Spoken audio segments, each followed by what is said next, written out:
What is going on? As always, I am the worst about trying to do something and like multitask when time is limited. And I try to like do too much. So I'm like halfway into mowing my front yard and I had to stop because I realized what time it was. It's really bugging me. So yeah, it is what it is. So what's up, Bridge Burner? Dan's here. Ground Pounder. Still injured. Who's injured? Who got injured? Oh shit. Took my stitches out the other day. Wound is not 100 closed, but I'm good. Damn. I didn't even know. Didn't even know anything happened. Um, yeah, I want to start this video by thanking whoever it has been who's been sharing the videos. I think last week we had like 15 shares.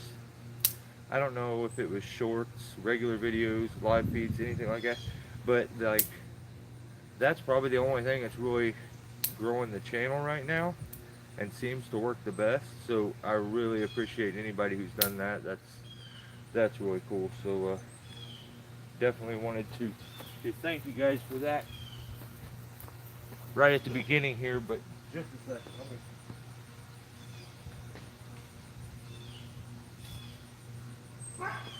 as always, I'm not fully prepared, but let me make sure I kind of.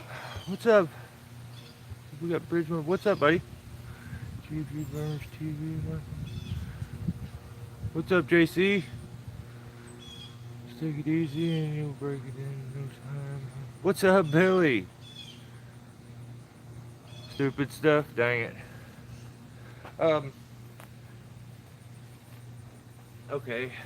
I noticed. Well, I didn't notice, but we did the last live feed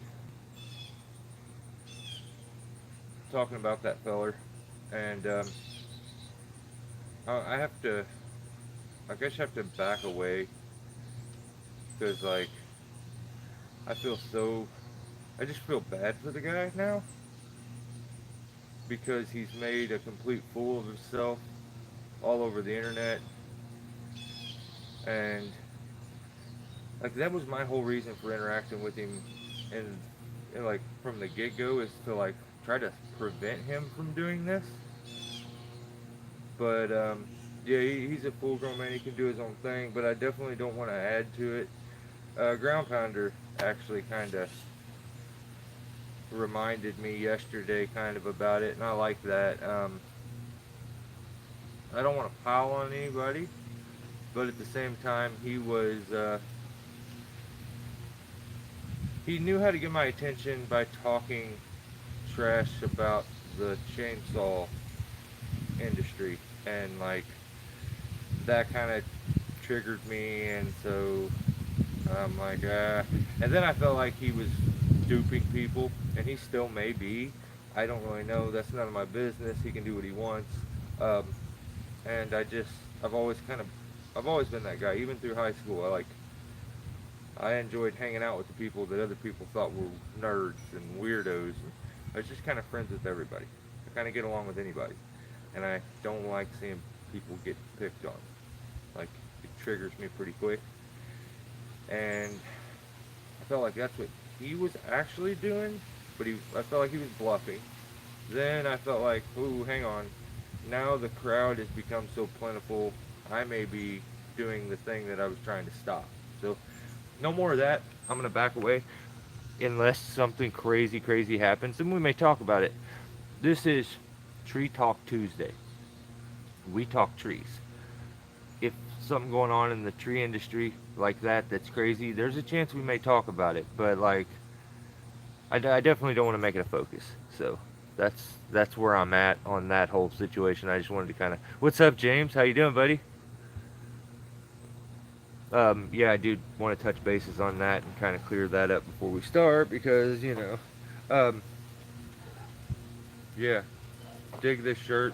Thanks, DQ. Let me grab a few things and we'll really get going. What I want to talk on is spar work. It's probably the most dangerous, sketchy, scary kind of thing you'll get into when doing tree work.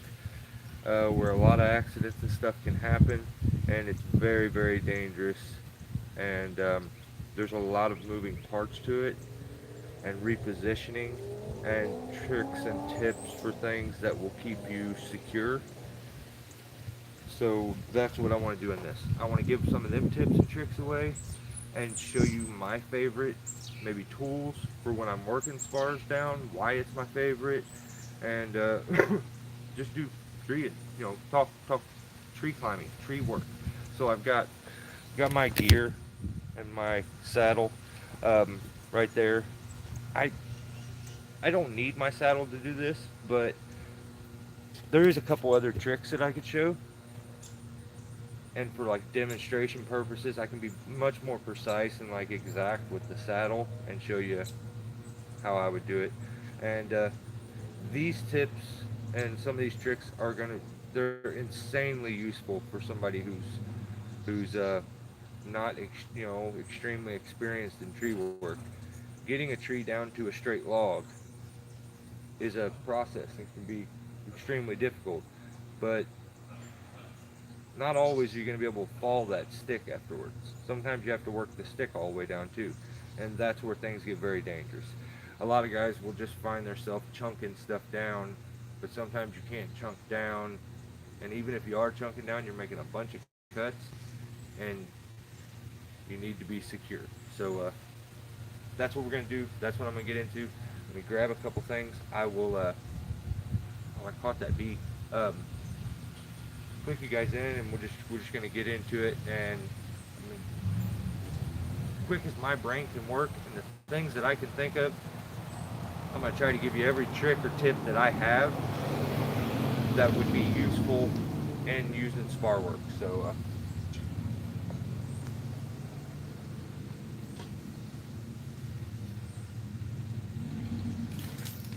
put my saddle on first.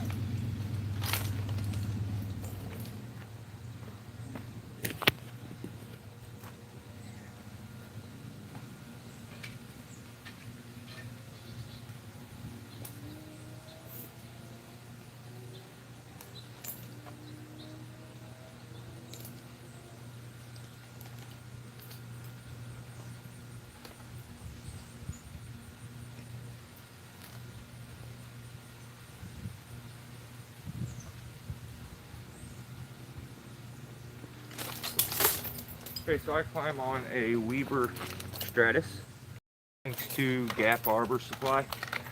Um, where I got this from. So many of you have a discount for a long time because of Gap, and yeah, I haven't communicated with them in a little bit. They seem like they've been very busy. Things have been very chaotic, and so well, we may talk with them, try to talk with them soon, see what's going on, see what they're up to, and I'll let you guys know. But okay, so these I have to admit that these suspenders, the 4 strapped ones, where it's 2 in the front, 2 in the back, I don't know. Like, I have to say that my 3 straps are more comfortable. When you can have a single strap going down your spine, it just seems more secure. Um, I can feel the back straps on this one a little bit, where I couldn't feel them with the 3 strap, because if you notice back here, this has to be so wide so that it can have 2 straps, and a single strapped one can come to a point and then go down. So having those 2 straps and it needing to be such a wide back pad there, I think is what kind of makes it a little uncomfortable for me. What's up, Jake? Jimmy Palms, what's up, bud?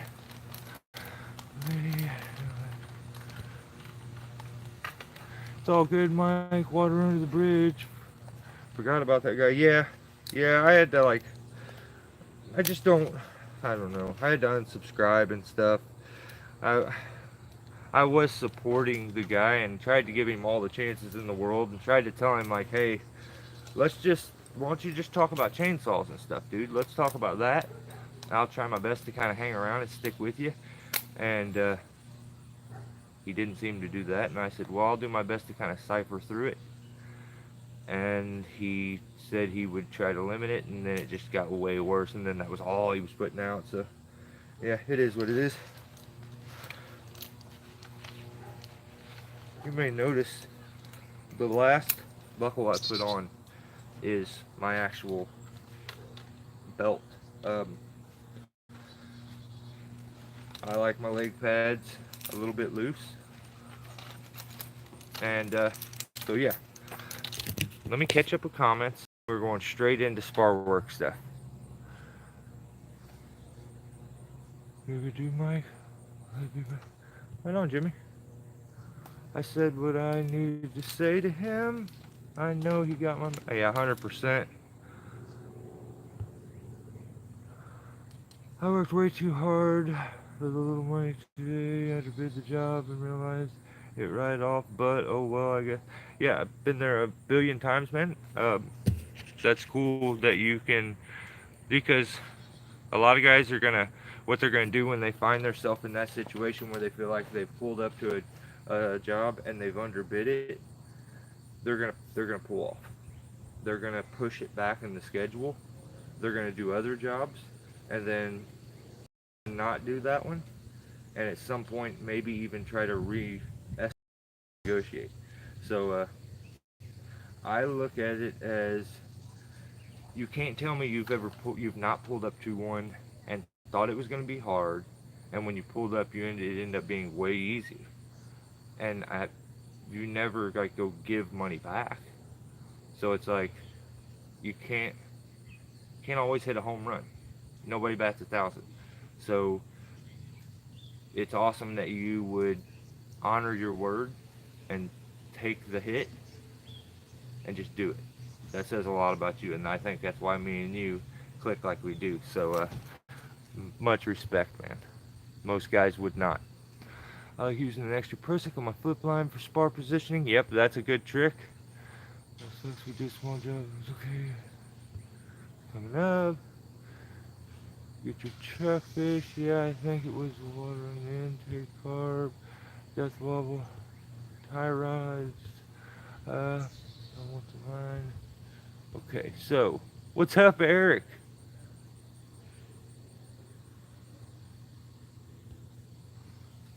I use a heavy duty snap shackle when a limb spar might split down the trunk instead of a utility carabiner getting pinned by a limb going down the trunk is a definite hazard.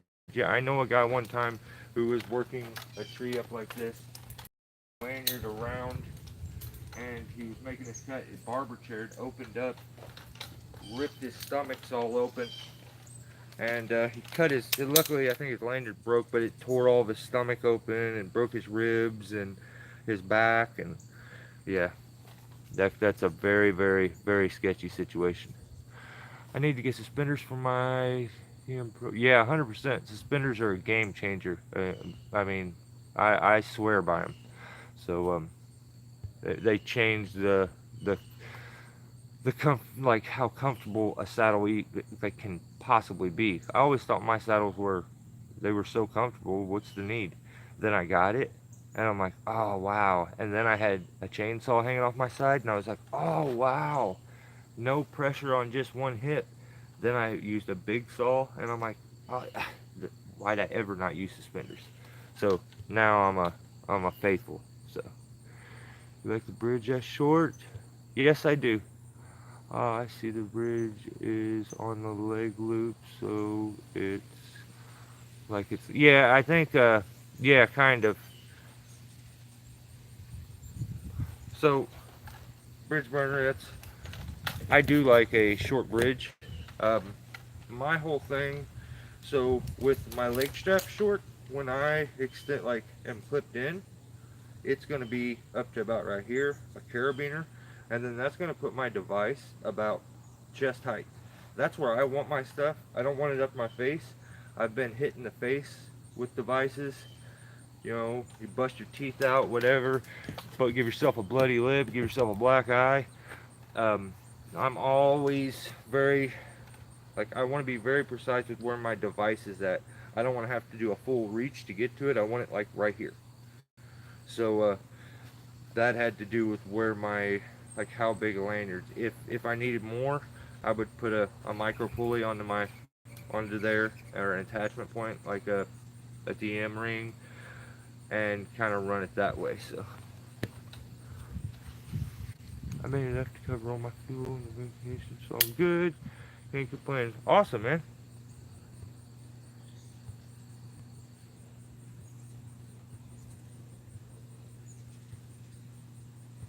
Okay, I caught up on comments. Mike grew up on Cougar Bridge. So using my, dude, I I actually grew up on the butt strap saddles. Always the two rings where you take them, pull them together, and clip them together, and you set into that. That's what I grew up on. But then the first one that I ever used, which was an actual bridge with leg straps, was the, no, I used one before that, but then I used the Cougar, and then I just never went back. That Cougar bridge is gold, and if you remember, it was shorter than this bridge. So that's what I got used to, and that's just what I like. Adjustable bridge is nice. Yeah. I mean, I just don't like it because I feel like it's just an additional point of like concern for me, something to worry about. So, but I could get where it would be nice to adjust to get like a 3-to-1, or to be able to get leverage to hip thrust and stuff. But I have enough little techniques that I've kind of came up with that, like, I don't hip thrust ever. If I need, I'll throw a spike ascent and just pull step, and hip thrusting just kind of hurts my knees and stuff. So I just don't do it. I try to never do it. But spar work. Let's let's do this. Let me first get you guys kind of pointed down here so you can see what I'm grabbing out of the bag and stuff.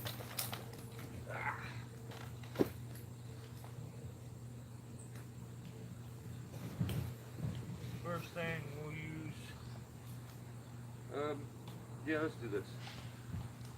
We'll use this little bit of rocket line. So, spar work.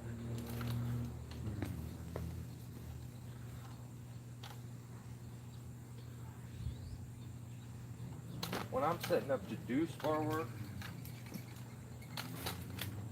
you know, you have your lanyard, and your lanyard's nice. You see my dog's toys? That dude, he goes through all my old ropes. But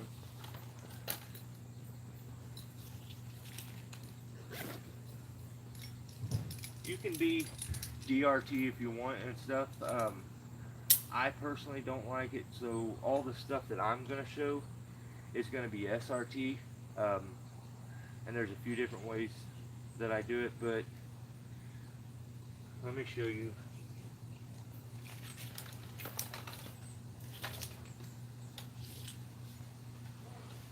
So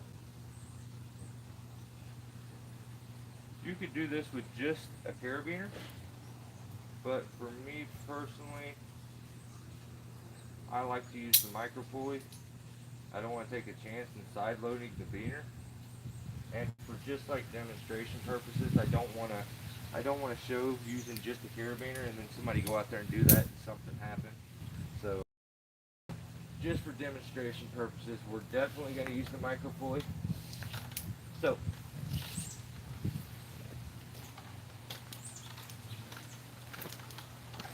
do this now.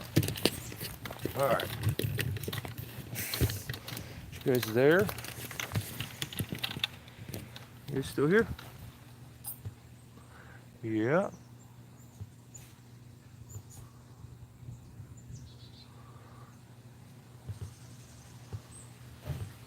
Okay. So here's how I clip in. Yeah, you could use a running bowline. I don't much like it. There's a reason why I do this, and I'll show you here shortly. So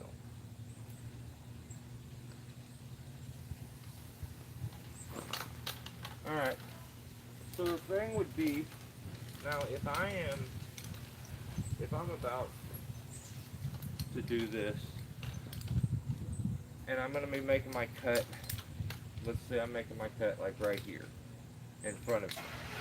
What I'm going to do is I'm going to, instead of having, let's keep the rope down here closer to me, and actually I'll get closer to you guys so that you guys can see it better. So, say I'm getting ready to make this cut, I'm going to use this device because this device is my absolute favorite and I believe the best for doing spar work. If you don't use it for anything else, spar work, it is amazing. The best in my opinion. So, this is a Petzl Gree 2, I think. Or just Gree, probably the same thing, I'm not sure. It is a loaded cam system. It's got a trigger on the back that you lift to get yourself down. So, the way it works is you open it up. It's got a little guy here with an arrow pointing up that's climbing. So that tells you the rope goes in there, then around, and it helps you kind of roll the rope when you're putting it in there. Then you just close the lid off, put your carabiner in, and you're good to go. So, I'll put this in, and now if I'm like this, like, what happens is, I'll put this a little lower so that I can show you the stuff that ends up happening that you kind of don't want to happen. So, if I have this right here, and I go to suck this all in, what happens is my device and everything is like mashed together right here. I have no room. So I want to make my cut here, but everything is so bunched up here now, it's like, what am I going to do? The thing that'll help that is I'm right-handed, so what I'll do is I'll take this anchor and I will shift it over to the outside of the tree. So I'll take this anchor point and I'll shift it all the way around out here, which will give me more line, and I can actually get it even tighter than I can here and get myself closer to make my cut. So I would ease out, grab this whole thing, and I would anchor it over, lock it in. Now, what I can do is pull myself in, and I am even closer to the tree, like I'm up in the tree now. This is my favorite device to use. You can get it incredibly close. It doesn't have any sit back, except for like maybe a 1/4 inch. That's the cam engaging, but you can hip thrust, like you can step thrust kind of it up into it, and then you're good. I usually take the rope and I'll run it over the trigger. That way nothing can kind of grab the trigger and bring it up. But now I'm able to make my cut, and what I'll do is I'll start to move down. After I made this cut, I would need to move to the next spot. But you have that system there, and you're going to want to retrieve it. So here's why I use the carabiner with the micro pulley. Is I get to this part, I just grab my rope, double it at the end, take the other end of my rope,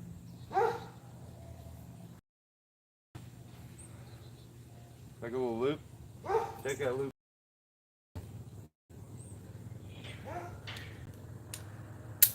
so now I work my way down. Let's say I go to you guys, and even if I can't get to the other end of the rope, it's all on a loop, so I'll just grab until I finally get to the end of it. Usually you can get a hold of it, but let's say you can't. So I would ease myself off of this thing, and I would just grab a center, and it would pull it to me. I'd drop it down. I'd keep all of it connected. I would drop it down, get it to the next spot. Then all I would do is draw it in, sink it down, pull it up. Now I'm totally in for the next cut.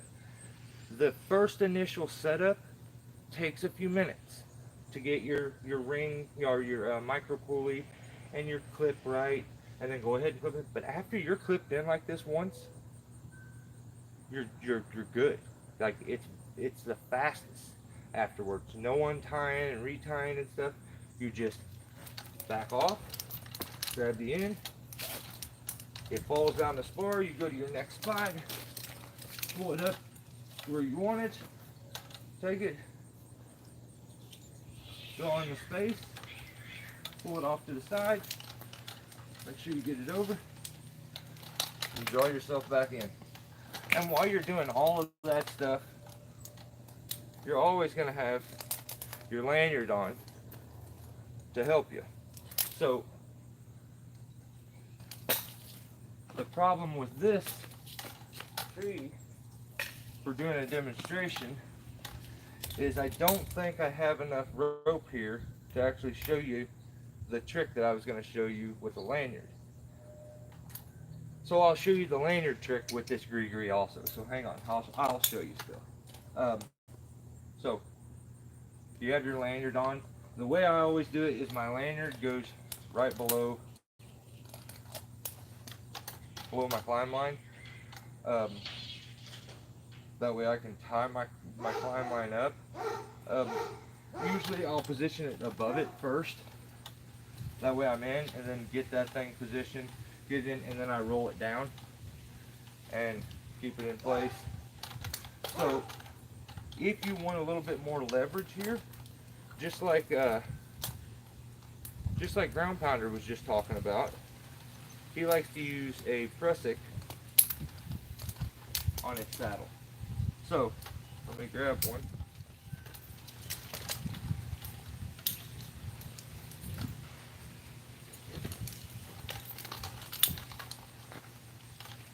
Okay, so he likes to use a prusik on his saddle. The reason for that and why you would want one is over here on your end where your adjuster's at, or your prusik that you use, you would take this, pull it over a few times, back down. Now you have this. I probably could have done another one. I would have used a little extra rope up, which would have been nice. But if I turn like this, you guys can see this huge gap right here. There's a big gap. And when you're trying to balance, that gap gets you to where you can roll from side to side. And that's tough. You can pull yourself in, but still, you have the potential of going side to side way too much. The only way to stop that is to have a clamping system. So you can use a prusik. And what you'll do, put it in here, and then you'll turn this system into a clamping system by taking and clipping it over here. Okay, now you see that this thing's been sucked together. I can get it all the way to there, spin it around a little, get it all the way to there, adjust, and then pull this one in. So now I am totally cinched up. I'm not rolling at all. There's my potential to roll. I'm not going, I could get it really tight if I want. But I still want to be able to move for, this whole thing. But you can see that in there. That's holding that together now. So that's a really nice way. If you don't have an extra prusik, and you're out like this, just use a carabiner. So regular carabiner, and you can clip it together. Pull it together. Now you've got a cinch down, and you can keep yourself to where it's on a bike. And now that trick is going to save you all kinds of swiveling. It's going to give you, it's going to be solid up here in your hips. It's going to lock you into place. It's an amazing trick to use, but you just, you just have to do a little bit of adjusting as you're doing it. So if I'm being totally honest, I personally don't use either one of those tricks.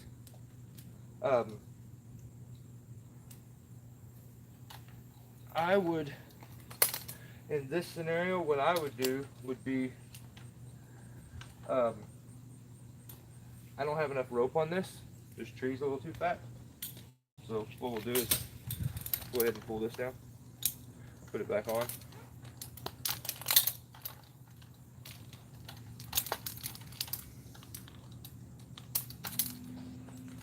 And we're going to pretend, just for now, that this is my lanyard. And I'll set it up like a lanyard, that way it's, you know.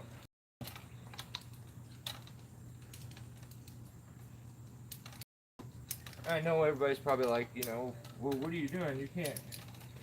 This device has never, it's never been told to me that you can use this DRT. It's only meant for SRT, but I have used this device a couple times in DRT. Also, it's a very good device for a lanyard. And I found myself, when I had a couple mechanical, my adjusters go out, instead of just making a Prussic one, I just switched to my Gree and used it as a lanyard for a little bit. But how did I do that? Just like this. So, you would set this up just like you would anything else. And some guys will do this technique to get up into the tree. They'll use their climbing system, whatever they're climbing on, hook it to their belt, and use it like a lanyard to get up. So, what I would do, like this,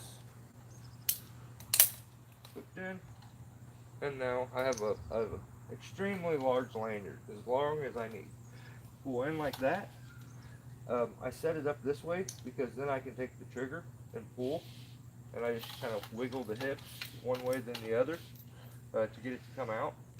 Because that is a loaded cam, it takes a little bit of a weight to kind of get it to come out. Or you could stick your hand there and kind of use your hand to adjust.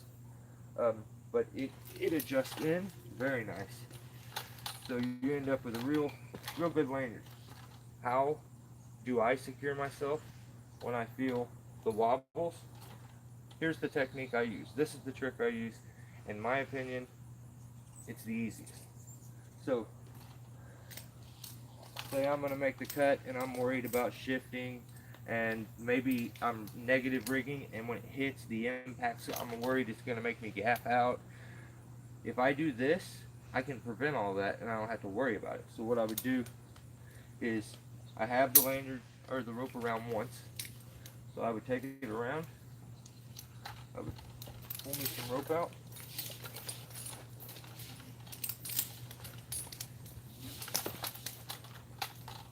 And this technique is much easier to use on smaller limbs and stuff. And you guys probably see me using it. Actually, I showed it in the last video. And now what happens with that around twice is it's on a bite. And what I would do is I would grab this one to adjust it and get exactly where I want, and I would let this one in so I get my hip where I want. Then I would adjust that, and there's no wiggle. There's no way. I mean, it is so secure. It's on a circular bite. The chance of impact and it coming up off the cut is almost, because it's on a pressurized bite right now. The likeliness is very, very small.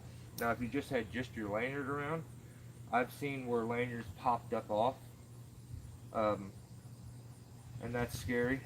I've also seen where tie-ins have popped up and stuff. So this is the ticket.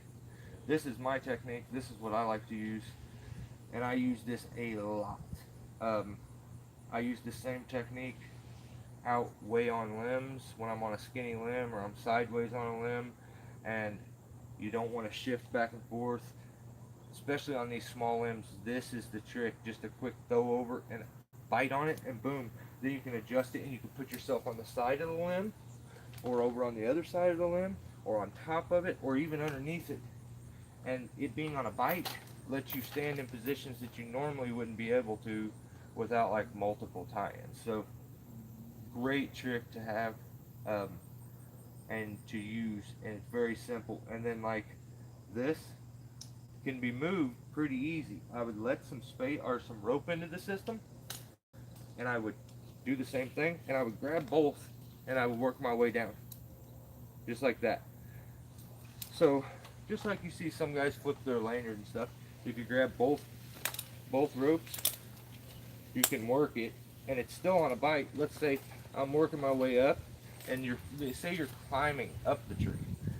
If you use this technique, and I slipped, working my way up, and I slipped, it's on a bite. It catches itself. It may save your life. So, good technique to have. And I know people don't use it a lot because they can't. It's not as mobile and easy to use like that. But if you let some space into the system, grab both of them, boom, boom. Like you guys see, I'm working that thing up the tree pretty easy. I mean, this ain't a heavy, like thick, like shaggy bark hickory or nothing, but it's some chunky bark on this poplar, so it moves. It moves good. So that is that trick. I hope that made sense. I'm gonna come over there and look at a few comments. Now this same kind of a setup could be done, and this is the only time I see, like, I've seen guys run the zigzag. Here, let me show you one thing before I go any further.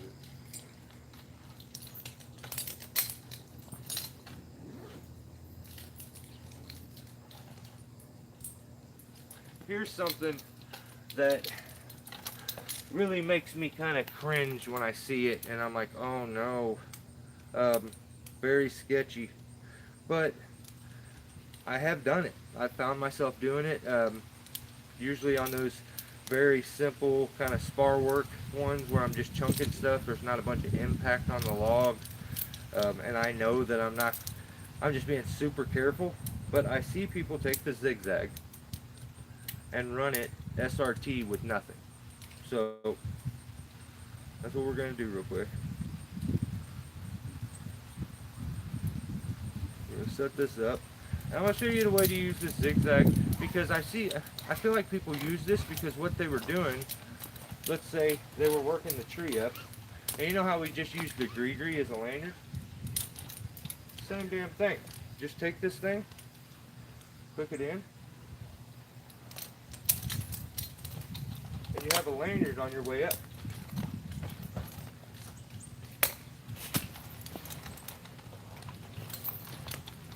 And it's just as nice. Just as nice with setup. So you have the zigzag over here. It works really good. So what I feel like happens is guys they're up in the tree and they're doing their thing.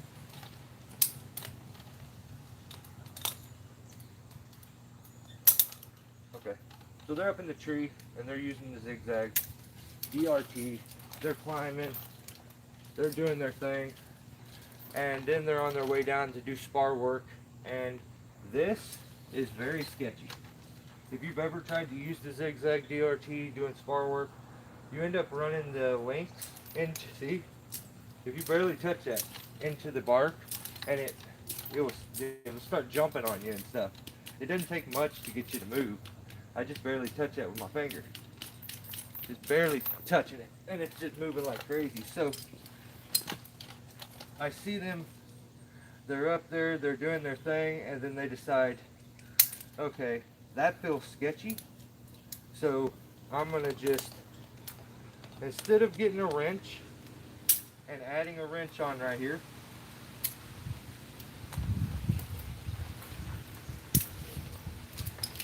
they just go straight SRT with the zigzag. If you're not a heavy guy, you may get away with that. I know I have, and I've worked stuff down and used this technique. But you can see it's slipping. It's slipping right now. Wow. If I like lift my weight off of it and then put it back into it real quick, it really slips. Wow. So I understand why a person would go and do this, because say you don't have a rope wrench, you can't add a rope wrench on, and this feels better when it comes to being up on the tree and like making your cut. This feels better than having to try to do it with DRT,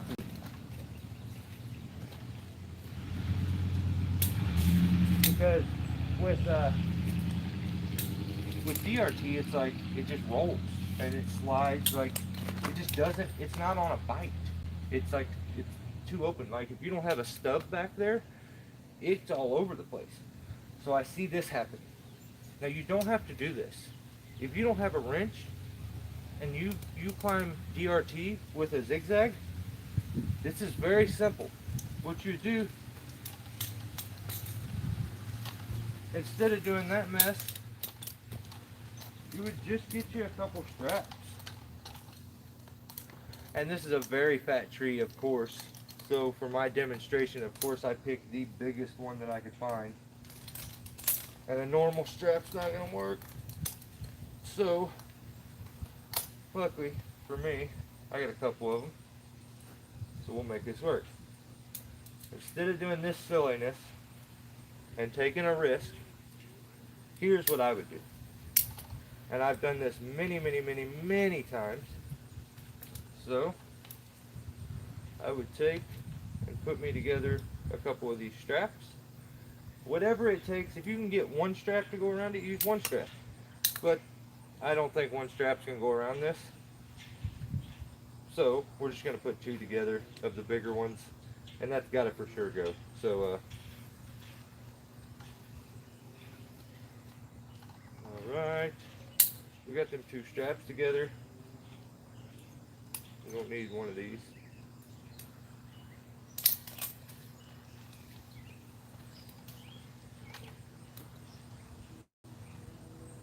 Well, that thing could hurt. I'm not getting hit. That's a big steel carabiner. I'm not doing it. So what I would suggest would be doing this. Go ahead and put this thing up here. Once again, I would put it off to a side. That way you can take and put back in.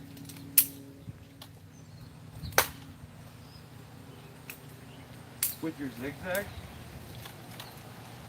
And be able to go back climbing DRT and be safe with it. So now I'm back to DRT.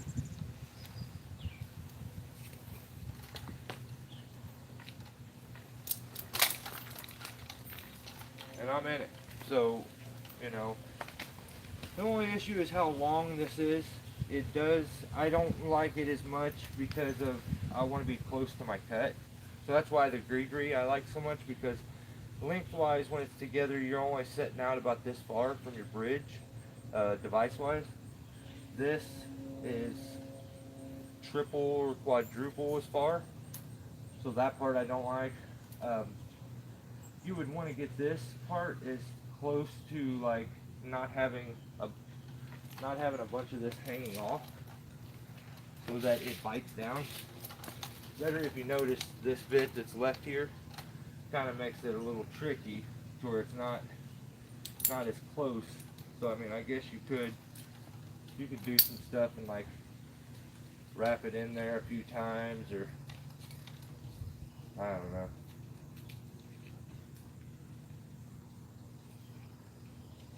You could definitely do some stuff and like get rid of some of it. Twist it up maybe. I don't know. And then clip in and get yourself at least closer to the cut. Which you can see now. That's much closer to the cut. That's better than it was. It's got me up much higher. It's only about that much away from the cut. I like to be at least probably less than half of this distance to the cut. I like to be close to my cut. I don't want to be reaching. I feel like that's where some silly mistakes often happen. But yeah, I've climbed off these many times. If you had some nubs, you could easily take this system or one of these straps and turn this into a retrievable cambium saver or friction saver by there's some of these, like, I don't know if you guys can really see them here. Yeah, see this metal bracket? We'll pretend like those are two stubs. Mosquitoes are tearing me up. Um, so we're gonna pretend like those are stubs. And what I would do would be, you can easily turn this into a retrievable system by adding a micro pulley. Where did I put that?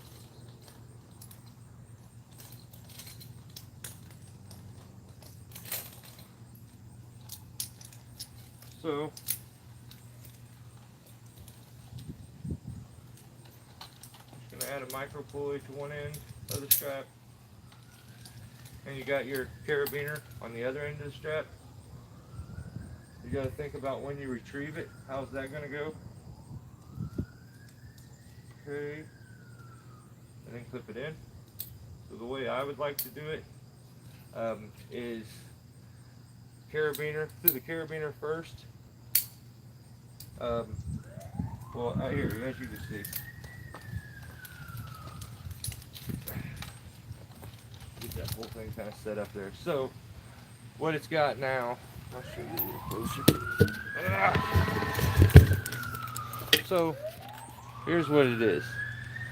You kind of see that there. You end up with this.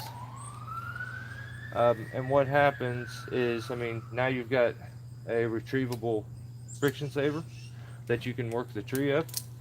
You get pretty close with that.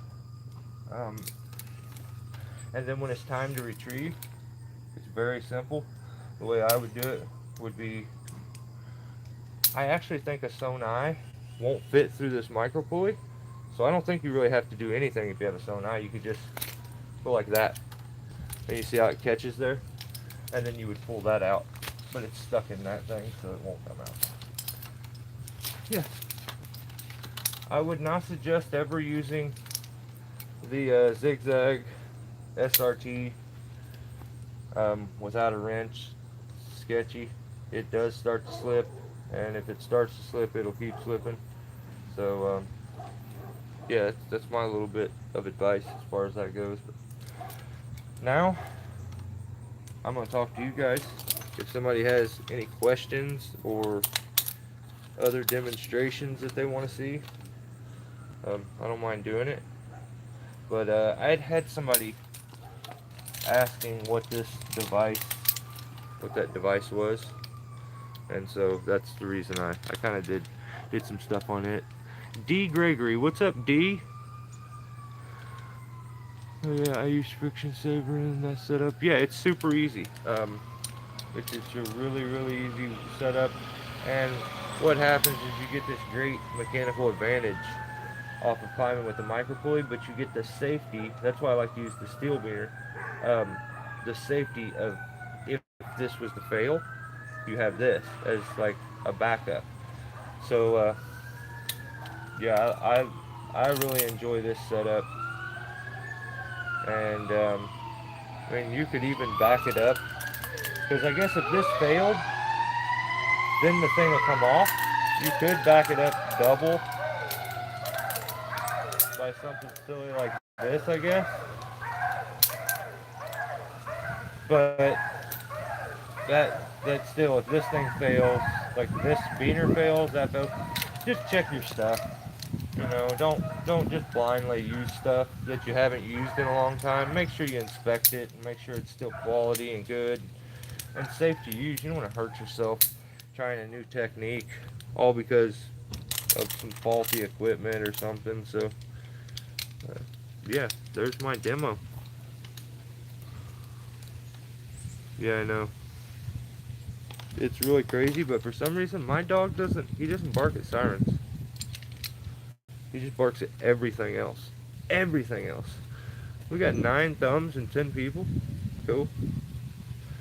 I think we had a few more people there for a little bit, but it is what it is.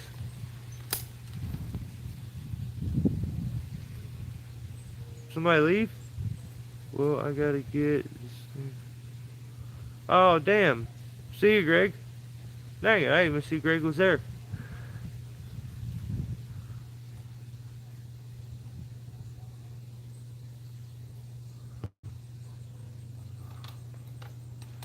Yeah, I don't know what that was. It sounded like it was either an ambulance or a fire truck. Kind of sounded like a fire truck, didn't it? So, yeah, I don't really have anything else to say on it. I didn't want to go back into the drama stuff, but I definitely wasn't prepared with like anything specific um, for this video. I had thoughts of doing a video because August's last video was uh, called Mechanize and Save Your Health or something like that. And definitely, I think he's right, long term. But I feel like you should always just keep doing it until you can't, because like every machine I've ever used has made me worse at something else. So like if I used a lift, it made me worse at climbing. Like if I used an amazing like saw and I'm on the ground cutting notches, that doesn't translate when I get up into the tree. Like and get in awkward position, you don't cut a perfect notch every time. I don't know. I see a lot of guys that almost go in too deep on machinery and stuff, and like I say, um, do the work. If you find yourself repeatedly, that guy just went by smoking weed. He had a joint in his mouth. That was crazy. Funny though. Money is no object per se, guys. What's your thoughts on a mini skid? I mean, I already have the loader, but that's been. Yeah, if I'm being honest, I don't feel like my channel is much. My channel's bigger now than it was before uh, the virus happened. But when the virus happened, I went from making 500 some like there were months where I made like 700 from YouTube to I make $45 at best a month from YouTube now. I don't know what happened, but yeah, it's just crazy. I don't feel like I post like a lot less or anything, and but I know that I'm being compensated extremely less than what I was. So the reason I brought that up is because I was this close to going and getting a mini skid, um, and my YouTube stuff was gonna make the payment for a while, and then yeah, then COVID hit, and that kind of made me grateful that I didn't go put myself in extreme debt. And then I was just like utterly dumbfounded when I started to see my money from YouTube just dry up completely to the point it's like non-existent now. So definitely, if it's not for you guys and like these live feeds, I probably don't make YouTube videos anymore. It's just not worth it, really. I do it because I enjoy making the video, and the feedback kind of from you guys is it's cool. Maybe it helps somebody. That's just kind of the few things I got to hang my hat on as far as that goes, because being compensated is not existent anymore. It's like I spend I spend 2 to 3 times that every month on YouTube for stuff than what I make. So if anybody is getting into this, making videos to make money, I would I would just suggest maybe trying something else, because it's just not there. I don't know how people make a living doing this. That would be so awesome, but I just don't see how it's even possible.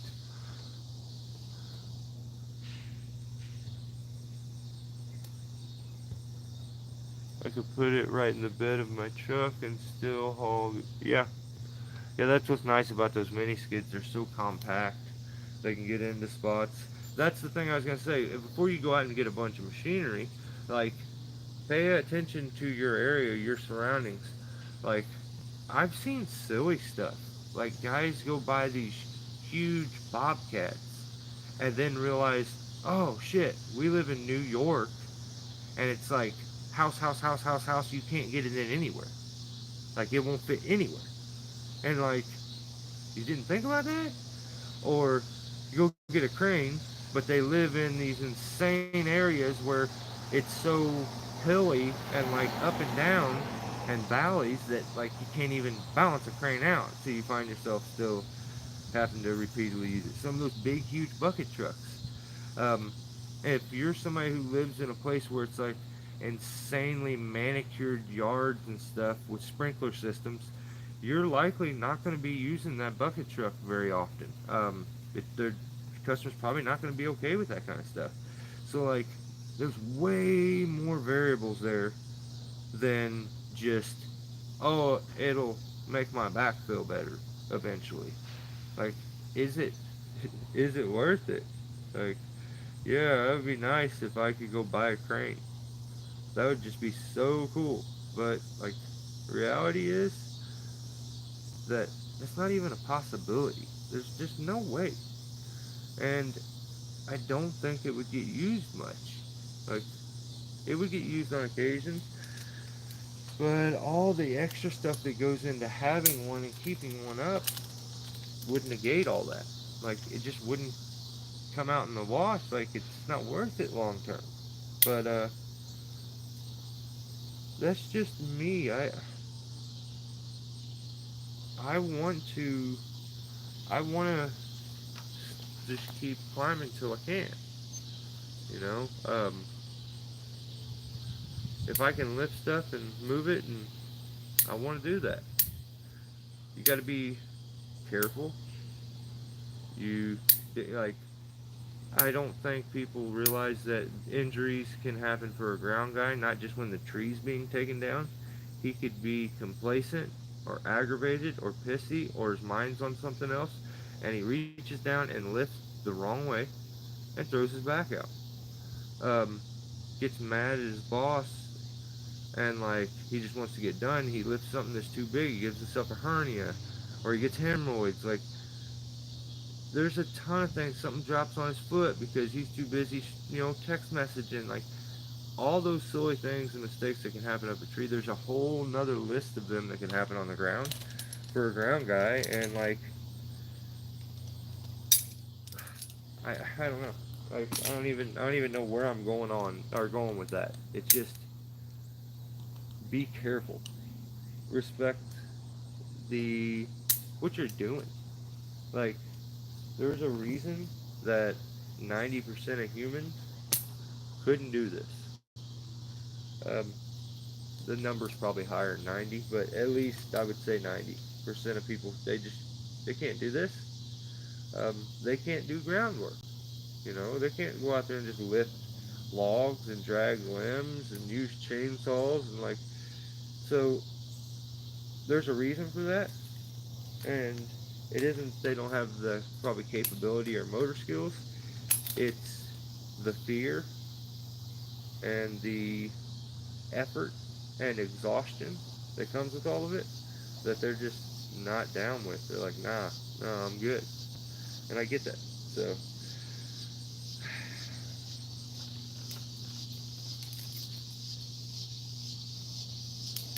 I am a freak when it comes to my stuff has to be all aligned correctly.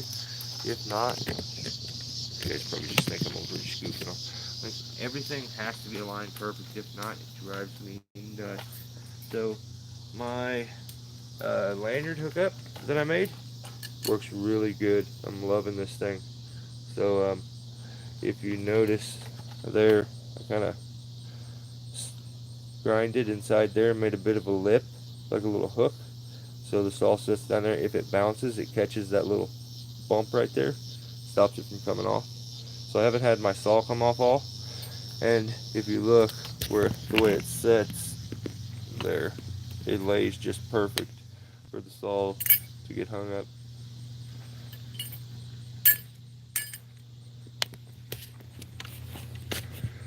So also,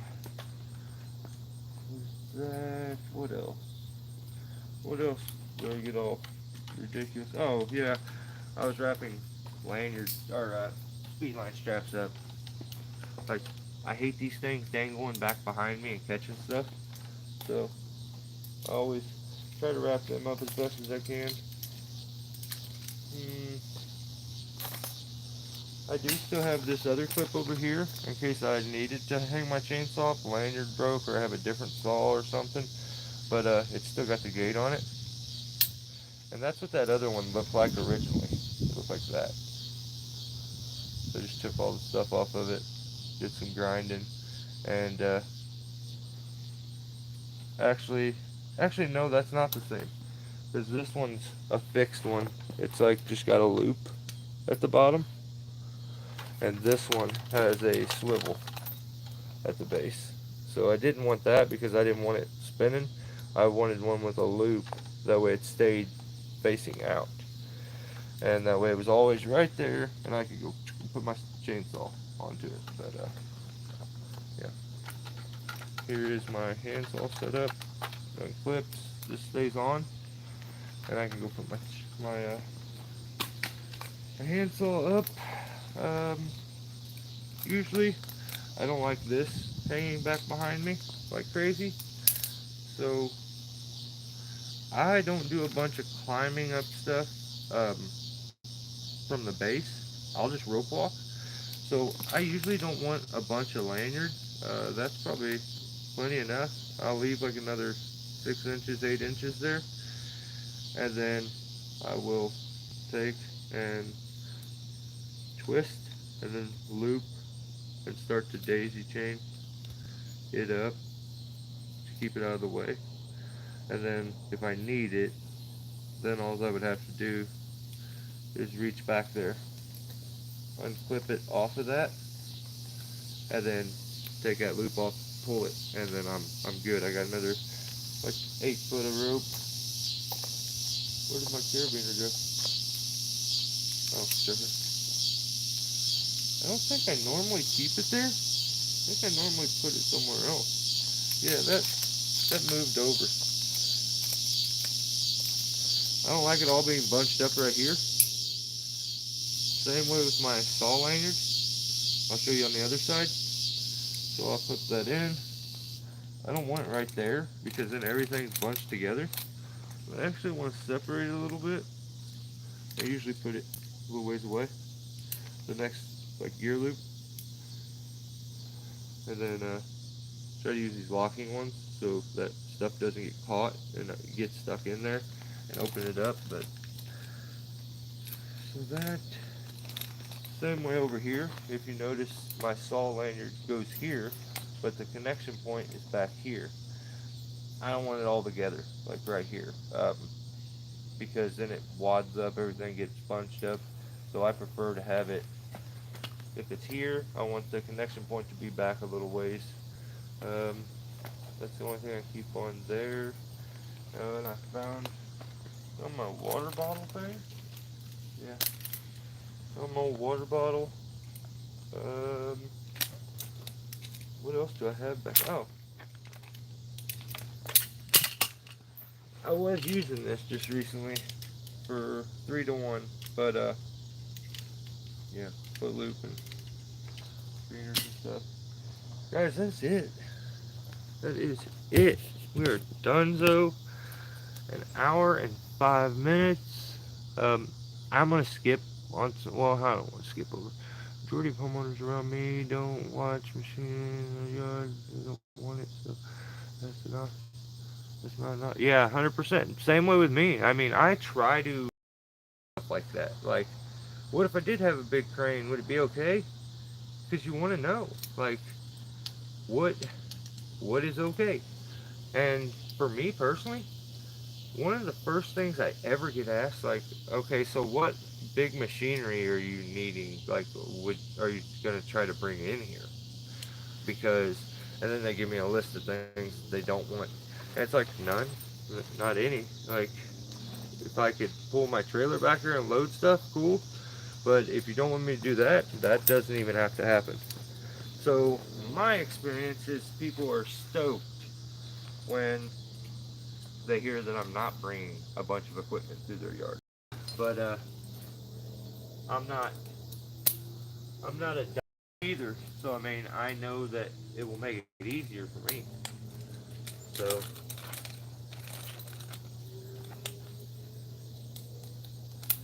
I would say before you run and go get all this machinery, you take in some data. Like, if, say for some reason nobody would like wants any chips or anything, but you have a free spot to dump brush, or um, there's just so many things. Like, don't go buy a chipper if nobody wants chips, you know, and you don't have anywhere to dump chips, but you can dump brush. I know that's a weird one. That probably doesn't. But that would be like getting a stump grinder, but you never have a person ask you to grind their stump. That's my opinion on it. All that stuff I would take in the data, you know, day after day after day. If you see that your guys are having to give it everything they got, like wear their stuff out, then you start to think maybe mini skid and stuff like that. So just put them there. There's a pile of sticks. Put it right on it. Well, yeah, I think it's a good call. Getting machinery if you can get it, especially. But like, I'm just saying, like, hey, think about it first. You could have a very profitable business that's moving very good, and getting in a piece of equipment too big could like ruin everything. It could stress everything to the point that it's no longer profitable or worth it. So think about it. Don't make crazy spur of the moment decisions that are that expensive, you know, because you've seen some guy was like, "Yo, do this. I did it and I like it. Awesome, awesome. That's really cool." So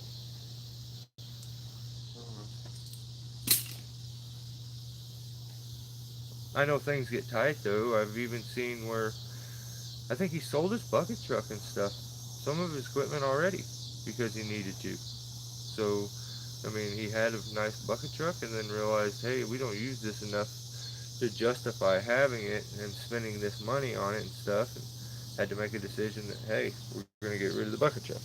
So, you're not going to convince me that that bucket truck doesn't make things easier sometimes, because I know it does, but he still got rid of it and sold it off, even though it was a tool that helped the guys immensely.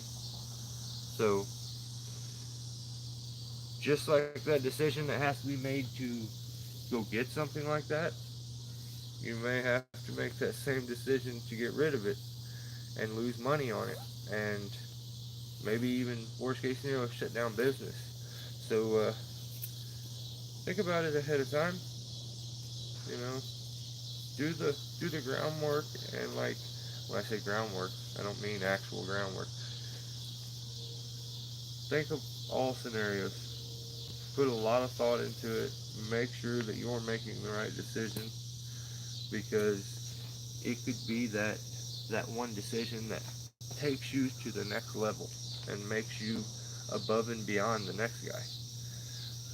But it could also be the decision that shuts you down and has you working for the other guy shortly thereafter. So yeah, think about it. Make educated decisions, not quick emotional decisions where it's like, my back hurts, I'm buying this because my back hurts. So,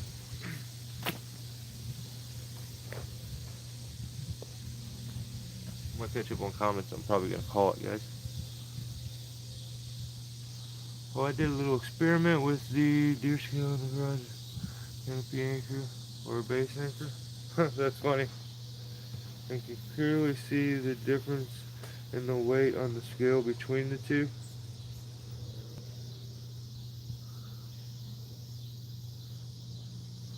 Really?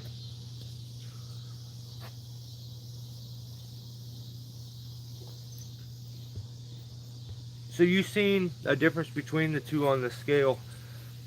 Was the base anchor less or more? Because I would think it almost would be less on a reading, but that's weight, that's not force. So I've been breaking myself hauling wood out of yards by hand. No way, Jose. Hey, I get it. I worked with a guy that bought a chipper, but no way to haul the chips. Yeah, I mean, that kind of stuff happens. I've seen it happen a ton of times. I've seen guys who get brand new bucket trucks and they don't even have clientele. And it's like, well, I got a bucket truck. Yeah, that doesn't mean people just start running to you because you got a bucket truck. He had it in his head that it would break down and make for a nice lawn. I tried to get his customers to believe that. Oh Lord. Yeah, see, that's crazy. We don't even like, we're real. I think our biggest thing is like, we get told nonstop about our cleanup being like amazing. Because we're very picky and like precise with the cleanup. I don't even leave sawdust in piles because it burns the grass up, you know. So yeah, I can only imagine some of the stuff that I've heard people tell some customers and homeowners some of the wildest stuff. Um, I've heard, you know, you got to top the tree, and the lower you do it, the better it'll be for it. It needs to have some health brought back to it, and this is what's going to do it. And I'm like, holy cow! If he like that's it's that he couldn't have been more wrong. But you know, when you're uh, when you're working for somebody, and I was at that time, it was, you know, he can say whatever he wants. His gig, you know. I'm definitely not gonna lie if it gets brought up to me though, and I get asked, you know, what about this? I'm gonna tell the truth. Many times when I was with that guy, um, he would come back and argue with me, and we would get in arguments over. He would say the customer told him that I said the opposite of what he said. Yeah, I mean, if you said something stupid, you know, he's a Swans guy. He sold Frito-Lay chips.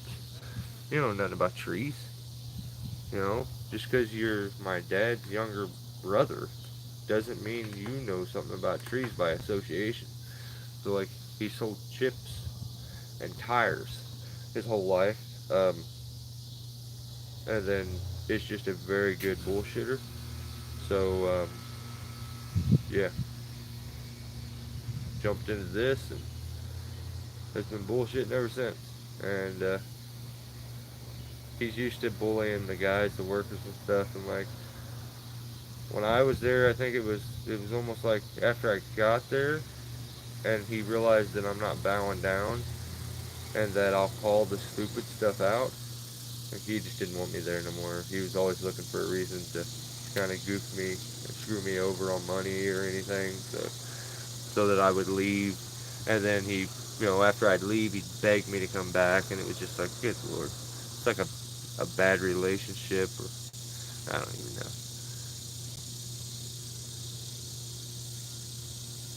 Yeah, base anchor doubled the weight on the scale. That doesn't make any sense. So I mean,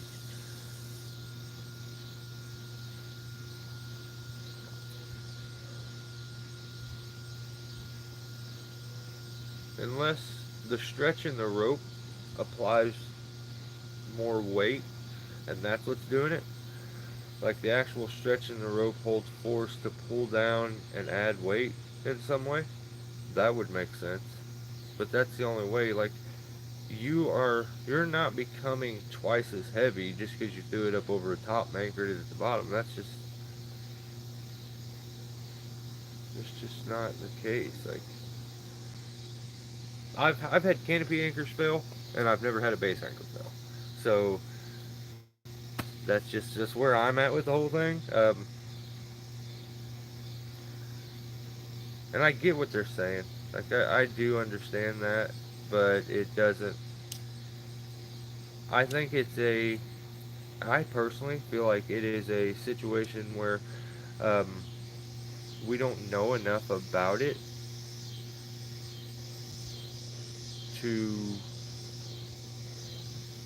to explain it yet.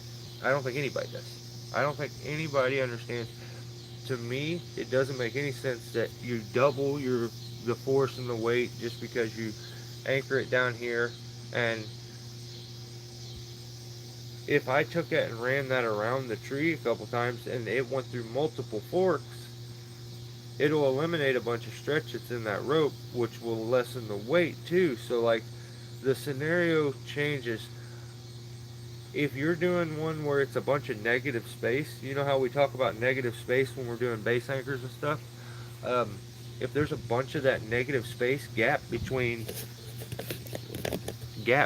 like, say your rope is coming from way out here, it comes down, anchors here, and then you climb off of it like this and anchors here. All this is negative space, and like that's no go. Like I don't like that stuff. I try to eliminate that because then you're putting crazy force down. And I feel like when people do canopy anchor stuff, their example and when they're doing it and they're trying to record, that's what they use. They use like way out on a limb where it's got this crazy amount of negative space in the system that of course adds a stupid amount of force. I want to see a reading where it's on the backside of a tree.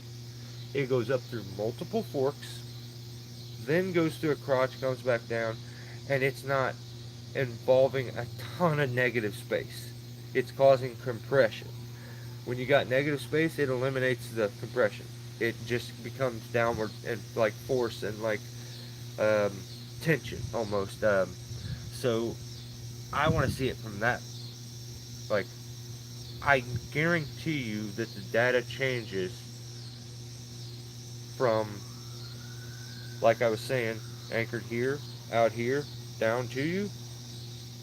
Guarantee you it becomes less if you put the rope on the backside of the tree. It goes up through some prominent forks, then down the crotch, and you're not way out on a limb. I guarantee you it changes. There's just common sense says it does. So the crotches and stuff the rope's going through are eliminating some of that stretch that the rope would have by the friction that they get, and it's got to be displaced each spot that it's connected and touching because that's where the main force is being put. So I don't know. I feel like personally it's just all in all it's changed already from what I was originally being told when base anchoring started to come out. Um, it's changed already. I mean, I originally I think it was they were saying 4 times your weight, and now it's changed to all the way down to it can double the weight. But the reason they say can double the weight because they have done those situation scenarios where it gave that wild reading because the setup was proper. In my opinion, there's a proper way to do base anchoring, and I feel like a lot of people do it a very dangerous way and a way that I wouldn't do it myself. If I'm base anchoring, I am involving this trunk. I'm not I'm not just using it as an anchor spot. My rope is running on this trunk and causing compression here and running up this and trying to that way there's not a bunch of negative space. That way when I'm rigging, limbs aren't grabbing my line and stuff like that. There's a bunch of reasons for it, but that's that's definitely something, man. I need to figure out something that'll do a reading like that for me because I want to do a bunch of testing. I want to just do it live. That way we can all kind of discuss it as it happens instead of, yeah, trust me, I got this or I got that. I'm not a scientist, so I mean, there's a damn good chance that I'm just off on this and don't understand it. Um, but at the same time, I don't. It's just hard for me to believe.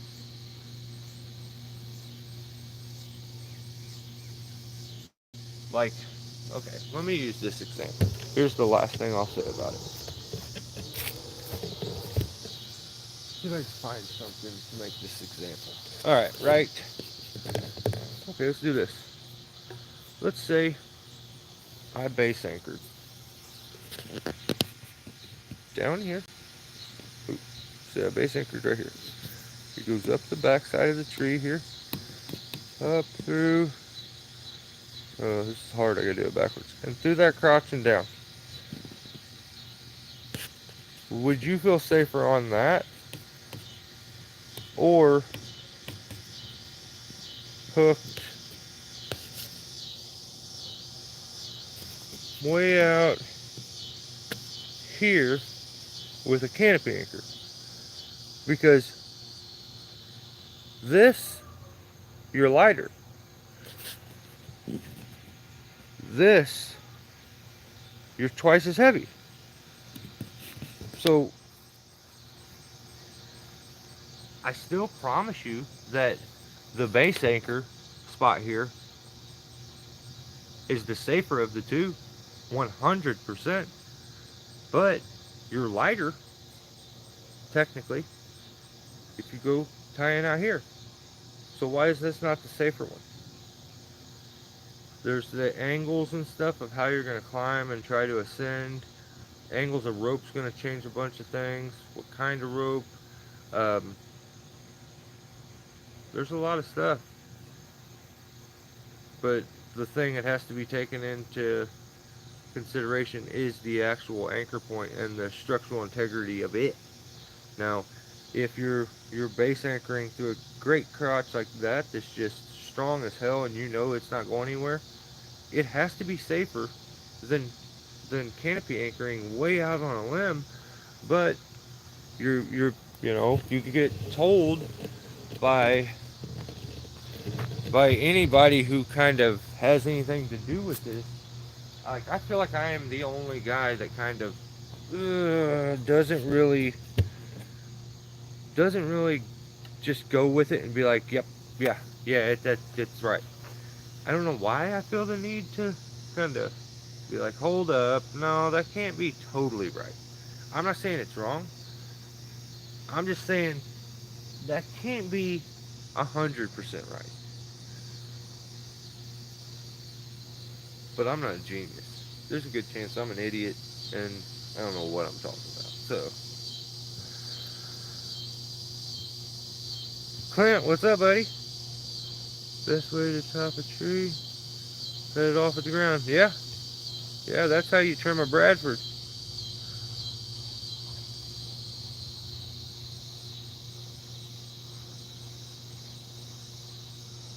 Just a dude?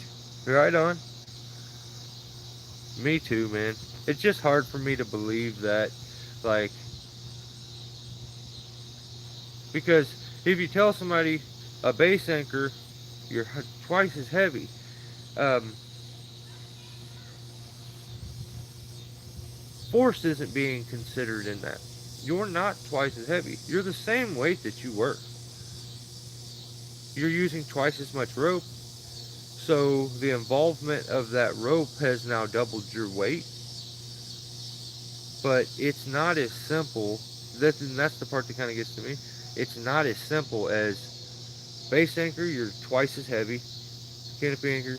You're lighter. Like half as heavy as base. It's just not that simple to me. Like, there's too many variables about rope angle, crotch you're using, integrity and structural integrity of the tree and the branch you're using or the spar. Like there's just so many other little things that aren't being considered. The only thing is the number on the scale. Like, yo, use this. Like, and so I would think somebody would be like, okay, well, I don't want to take a chance in base anchor in there because then I'm twice as heavy and I don't want this thing to fail. So I'm going to go way out on this limb. Maybe people are smarter than that, but I've seen people do some very dumb things, and that's where like my worry comes from with this. Like my experience with base anchoring, I do it when I don't trust the canopy. Like I personally feel like it's stronger. I don't know. I don't know that. I mean, that I'm just being totally honest. I use base anchor when I'm worried about the strength of the tree, a dead tree. You guys will notice a lot of these dead ones that I do, I'm base anchored. I'm not canopy anchored. I don't trust the canopy anchors. I've seen them and had them fail. So it's like, I don't know. I don't know. I can kind of get a feel for the trunk and how things are on the way up with a base anchor. Um, I don't know how the canopy is until I get in the canopy. So I'm not trusting a canopy anchor most of the time because of that. So I may be just goofy. Who knows?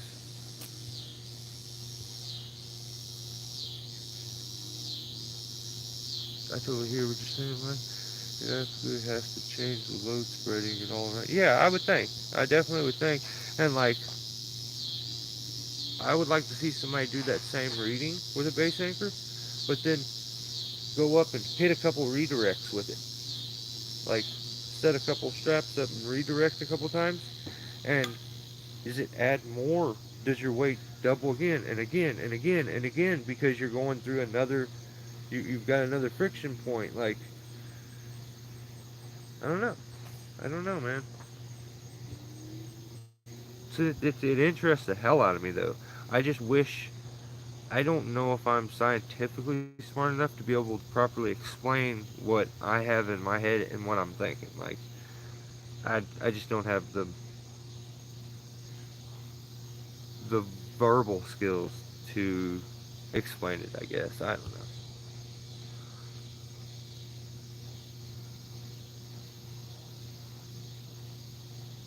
Yeah, it definitely is. It's a really good subject. I would like to, I got to figure out a way to get something that'll do some readings like that.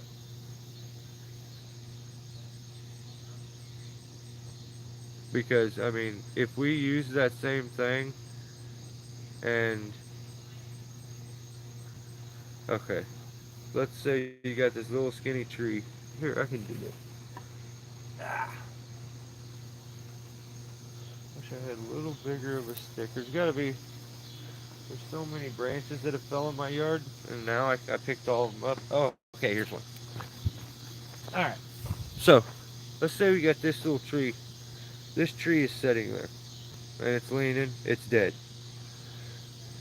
Okay, I'm gonna take that off. Oh my good. That's not even exist. So, I have this little tree here, and it leans like this.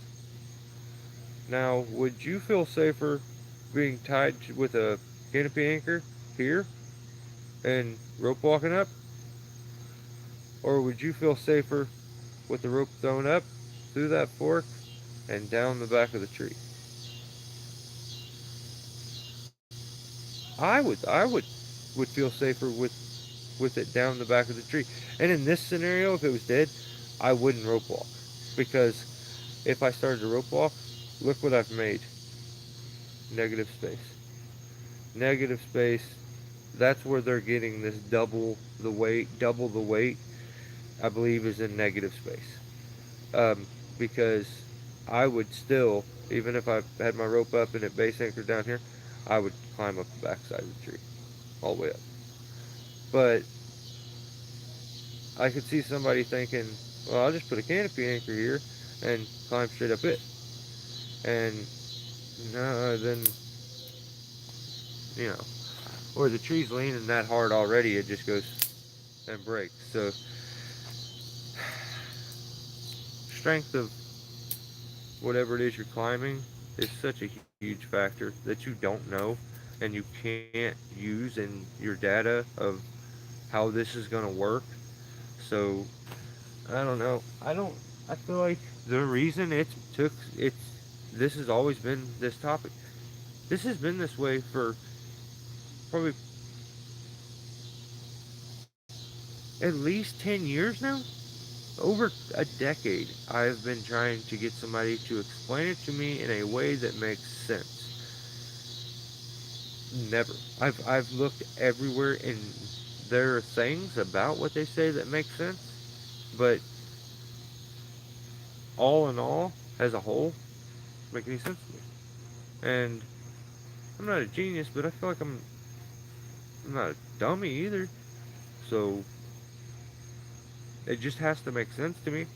I'll definitely admit defeat. I'm wrong all the time. Ask my wife. Um,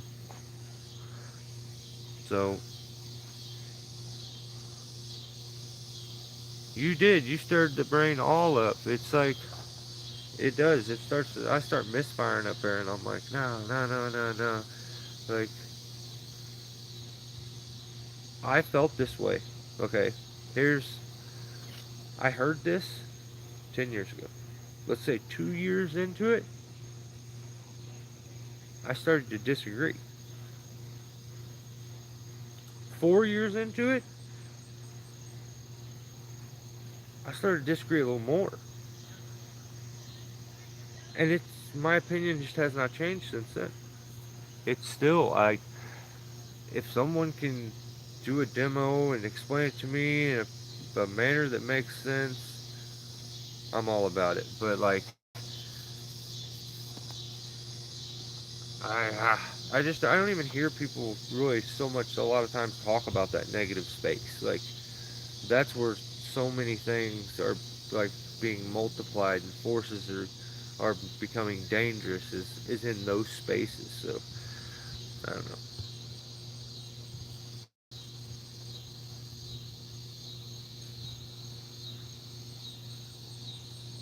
Yeah, go with the base anchor.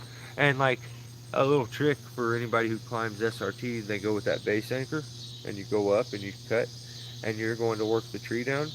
You can base anchor a removal.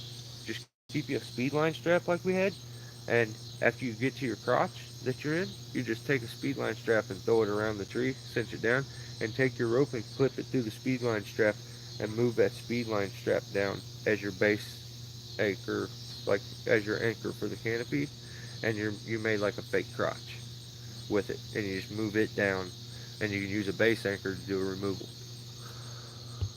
That's something I've done for quite a while.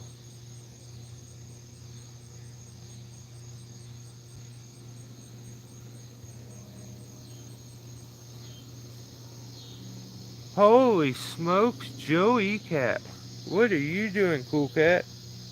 How you been, buddy?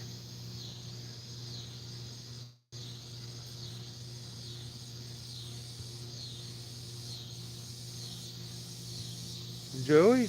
Hey, I haven't ever used the Z Runner, but I've seen it used by people, and I know Joey put a lot of work into to putting them together, and I haven't actually haven't seen anything on it in a while. My Instagram feed has changed so much with like skateboarding. A lot of my people with tree work, I don't see their stuff as often now that I used to, but that's cool, man. I don't know what you said in the first message, uh, Joey, but they retracted it. They told me, oh, message retract. Maybe you took it off. Yeah, it feels good out here. If it wasn't for the mosquitoes, man, I'd stay out here for a while, but I'm getting chewed up. He is talking the truth. He has been in more trees. Yeah, I've been in a couple. I've been in a couple. How you been, Joe? You been still doing your tree thing, or you kind of been doing more of the construction and roofing stuff? this time of year.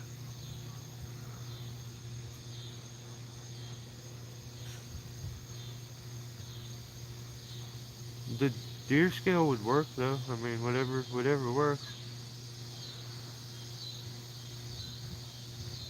Like I've thought about putting a regular house scale up in a tree and then running my rope over the top of it, or putting a strap, like a flat strap through it, and then, but then I can't read it. Like I'm as hillbilly as they get. I've thought of some crazy stuff, but then I'm like, Mike, don't embarrass yourself on the internet. Just chill.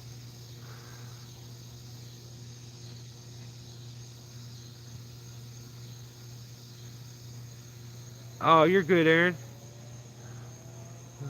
Is my true celebration system the rope access system?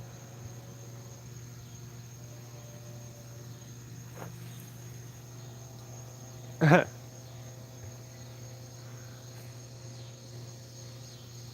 are you going to keep it there? Keep what? I want to make a video about this, Mike. Makes sense. Likely not, but I'll do. Hey, right on. No, well, dang it, we're trying not to talk about knockers. My wife, she'll think I'm talking about a set of tits. I'm over here all mad. Um, guys, I'm running low on blood. These damn mosquitoes are killing me. So I'm about to pass out from blood loss and itchiness. So, yeah, we're gonna end our live. Holy smokes, we went for an hour and 40 minutes. You guys are, you guys are awesome. That didn't feel like nowhere near that long. You guys are good company. Thanks for hanging out. I appreciate it. Um, if you're sharing any of my videos, I really appreciate that. That kind of reaches more people. So it definitely helps the channel a lot. So yeah, maybe we'll do another live feed, an extra one or something this week on something. I don't know. I'm in that kind of. I have footage that I just don't feel like making a video, but I like doing tips and trick videos, kind of live feeds and stuff like that. But every time I do one of these on a live feed, someone tells me you need to do a regular video on it. I don't know. I didn't. I did a live feed. Stay safe. Yeah, just stay safe. Enjoy life. I'll see you in the next one, alright? Thanks for hanging out. Be good. All that stuff. See you guys. See you, Joey. See you, Clint, Ground Pounder, all y'all. Billy, you guys are awesome. Thanks again. Aaron,